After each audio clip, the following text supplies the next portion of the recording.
Olá pessoal, olá Rose. Olá, Pitico, olá a todos. Pessoal, estamos aqui na sequência do assunto do videocast anterior, porque tivemos uma repercussão por parte de vocês, o que a gente agradece, reitera essa participação, que é o fundamento, né, da nossa comunicação, dessa nossa interação, falando sobre o processo nosso do envelhecimento. E a pauta de hoje, não é isso, Rose? Nós vamos falar um pouco mais da questão anterior, do videocast anterior, da teimosia. Naquele momento a gente falava de um envelhecimento, digamos assim, que não tem um diagnóstico patológico, um envelhecimento saudável. Hoje a gente quer colocar, e aí a gente vai compartilhar a Rose com a gente mais uma vez e com vocês, da questão do comportamento provocado por um tipo de demência. Vamos falar, por exemplo, da demência de Alzheimer, que é mais comum e até por vivência nossa dentro da nossa casa, cuidando de um nosso familiar. Como é que esse comportamento se altera em função desse diagnóstico, dessa situação de saúde, que a gente sabe que é inexorável e que tem tratamento sim e que exige cuidados permanentes da nossa parte. E aí então, Rose, eu queria por gentileza que você pudesse ampliar um pouco mais esse cuidado no dia a dia. Como fazer essa atenção a essa pessoa idosa já com o diagnóstico de doença de Alzheimer? Pitico, olha só, porque é tão abrangente, eu vou focar na questão do comportamento dessa chamada teimosia. Sim. Porque tem muitas outras coisas importantes para a gente falar. Então, eu vou dar alguns exemplos que eu acho importante colocar na prática da vida diária, o como isso repercute para quem cuida e também para essa pessoa idosa. Um bom exemplo é com relação à higiene pessoal, que é uma coisa que muitas pessoas às vezes comentam com a gente, né, falam conosco. Eu passei por essa experiência também pessoalmente, cuidando por 12 anos, para quem não sabe, né, minha mãe com Alzheimer morou conosco por 12 anos. Essa questão da higiene pessoal, ela é um desafio porque nós que cognitivamente estamos com com perfeição, digamos assim, na nossa saúde mental. Emocional às vezes fica um pouco abalado, também vou falar sobre isso. Mas mentalmente nós estamos bem, mas aquela pessoa idosa, no caso minha mãe, tinha Alzheimer. Então, para ela já tinha tomado banho, sabe, Tito? Uhum. E ela colocava, não vou tomar banho, eu já tomei. Você quer que eu tome outro banho? No início, para mim, foi muito desafiador. Por isso que hoje eu posso falar com tranquilidade. Porque no início eu ficava desesperada. Como que eu ia levar minha mãe para o médico, para uma consulta, para algum evento, sem tomar um banho, sem estar cheirosa? Ela sempre foi muito vaidosa. Então eu queria que ela tivesse arrumada, perfumada, né, bem, se sentindo muito bem, até eu compreender que o que há de pior, gente, isso eu posso falar com muita expertise, é a gente confrontar. Não entre para o confronto, não tenha enfrentamento. A pessoa idosa que está nessa situação, ela não está fazendo isso para te provocar ou para me provocar. A minha mãe não queria me atrapalhar ou me incomodar. Não! De verdade, para ela o banho já estava ok e ela já estava arrumada e pronta para sair, muitas vezes de pijama. Sim. Então, primeira coisa, não confronte, não tenha esse tipo de comportamento. Acerene a mente e o coração e vá criando estratégia. Então tá, mas na hora que a senhora tomou banho, depois desse banho, já tá muito calor, já transpirou, a gente vai daqui a pouquinho fazer um passeio. Às vezes a pessoa gosta de ir ao shopping, dá essa sugestão. Nós vamos no shopping, então vamos tomar um outro banho para a senhora ir mais fresquinha, mais gostosa, ou se for um homem, né, para o senhor ir cheiroso e tal. E aí você cria estratégia. Ah, mas não gosta de shopping, mas gosta de ir na casa da minha irmã. Você fala, nós vamos na casa da sua irmã, né, da sua outra filha, da minha irmã. Vamos também tomar um banho para a gente se arrumar. Às vezes vale a pena tomar o banho junto. Quantas vezes eu entrei no box junto com a minha mãe e falava, vamos tomar um banho juntas para nós duas nos arrumarmos? É um estímulo, né? Sim, é um estímulo. E ela falava, ai que ótimo. Já era meu segundo, terceiro banho. O importante é entender que dá para levar essas situações com um pouco mais de tranquilidade, de leveza, mas a gente precisa, aí é muito importante eu colocar isso, se despir da nossa própria teimosia, da nossa, às vezes, egolatria, de querer ter razão.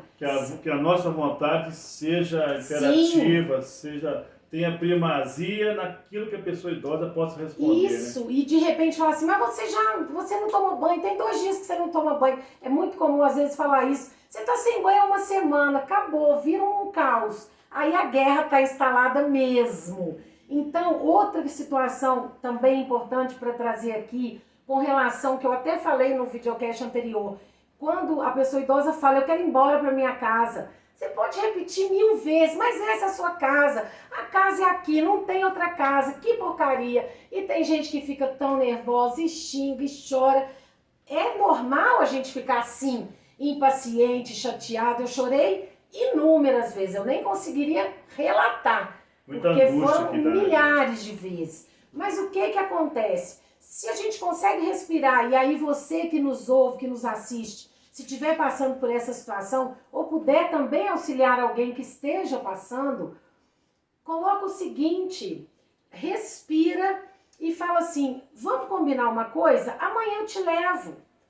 Amanhã com mais calma, agora tá tarde, agora eu não vou ter como. Não tem Uber trabalhando nesse horário. Aí cada um vai encontrar uma forma do que falar, né? Do que argumentar. Lembra, gente, teimosia tem no dicionário é argumento. Na verdade, a etimologia da palavra, né, que vem do latim, é argumento. Então, argumente, mas argumente com calma, com serenidade, com muito amor. Se tem uma coisa, Pitito, que eu posso dizer sem medo de errar, é que a gente precisa ter ternura, ter afeto, amar. Amar sem medida.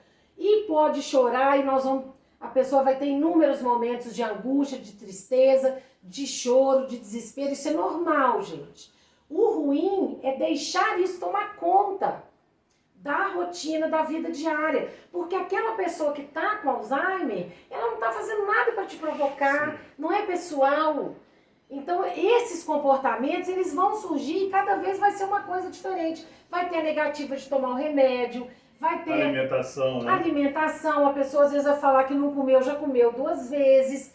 Também é importante criar estratégia, sabe, Tito? Sim. Às vezes deixar um pouco menos de alimento disponível, guardar a maior parte dos alimentos. Se for uma pessoa, por exemplo, que não pode comer, às vezes, açúcar, doce, já guarda aquilo num local que essa pessoa idosa não vai acessar. Porque é claro que se ela não registra que ela já comeu, ela vai lá pegar, gente, um outro pedaço de bolo. Não adianta falar, mas o senhor é diabético, não pode comer doce, pelo amor de Deus.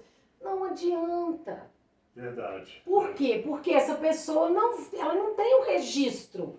Eu acho, Rose, que é interessante também a gente que cuida, você que está cuidando nessa situação, se informe na literatura, na própria internet, recursos públicos de informação sobre o que é, por exemplo, a doença de Alzheimer, o comportamento, os sintomas, as fases, né, que, igual a gente colocou no início, a gente sabe que é uma doença séria, irreversível, ela é degenerativa. Então, se o cuidador se informa com esse processo pela literatura e tem um confronto no dia a dia, na lida diária desse cuidado, isso é muito importante. Já é meio caminho andado no sentido de que o cuidador tem um pouco mais desse conhecimento necessário e que também a gente precisa colocar que é muito estressante, sim, para uma única pessoa de casa cuidar do seu familiar idoso em condições que a gente sabe que a demência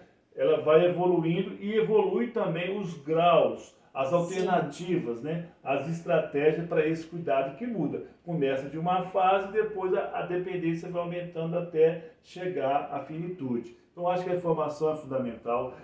Compartilhar dentro do possível esse cuidado com outra pessoa da família, um rodízio que seja, ou até necessariamente nas condições financeiras existentes, contratar um cuidador, né? Porque a pessoa que cuida também tem a sua vida própria. Então, assim, é uma área de conflito, de dificuldade, de angústia, mas, assim, se eu pudesse resumir, pessoal, para a gente finalizar aqui, é não confrontar, é não querer que a minha vontade sobreponha sobre a resposta do comportamento motivado pelo desequilíbrio mental, neurológico que essa pessoa idosa está passando, né? E para isso, você disse muito bem, a gente precisa ter minimamente um autoconhecimento, reconhecer que eu estou estressado, buscar cuidar da minha saúde mental também, que é fundamental. Penso que, em linhas gerais, né, Rose, querendo, por gentileza, acrescentar e finalizar esse videocast,